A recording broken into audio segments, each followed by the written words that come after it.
Most people assume trauma in Demon Slayer is used to make the reader pity for the character, which, yes, that's part of the trauma. That's part of the reason why writers give characters trauma, to give a reason for the reader to sympathize with the character. But each of the hashira trauma runs deeper than just plain pity. And in this video, we are going to go over what Shinobu Kocho's trauma represents. This is part 1 out of the 9-part series that I'm starting, so if you enjoyed this, then follow our journey between all 9 hashira.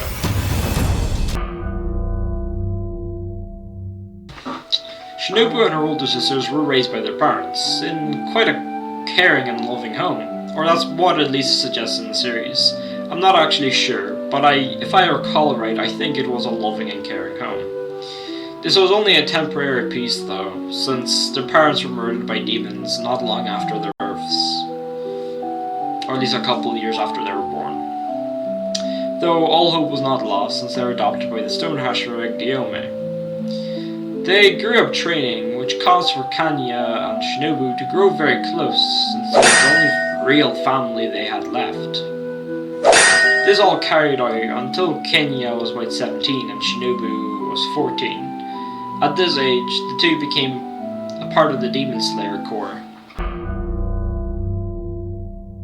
We'll first talk about them individually. So Kanya was the happier out of the two. Even though her parents were killed by demons, she still believed that demons and humans can coexist, a smile always radiating from her. While Shinobu is quite the opposite. She's more stern and grumpier out of the two, which is why Kanye always tries to get Shinobu to smile, even saying that was her favourite expression on Shinobu's face. Sometime after they joined the Demon Slayer Corps though, they found a girl that was being sold. This young girl was in a very abusive household. They have saved this girl though, and have adopted her. The story between the girl's name was actually quite weird.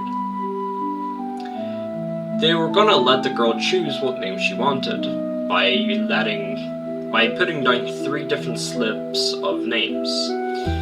Shinobu has picked very weird names that Kanye didn't exactly like, so when the girl was gonna pick one of the horrible names, Kanye actually switched it with Kano, so the girl would have a normal name.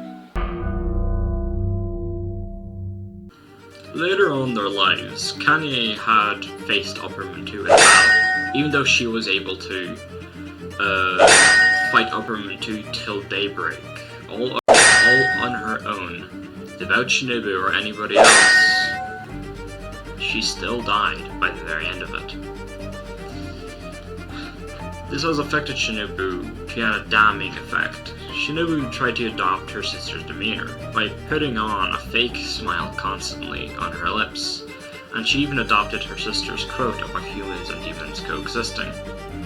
But in reality, she was dripping with rage. She was so angry that she drank small doses of poison to make her blood potent enough to poison Upper Mantu if he ever ate her. Although, she has done a lot of good.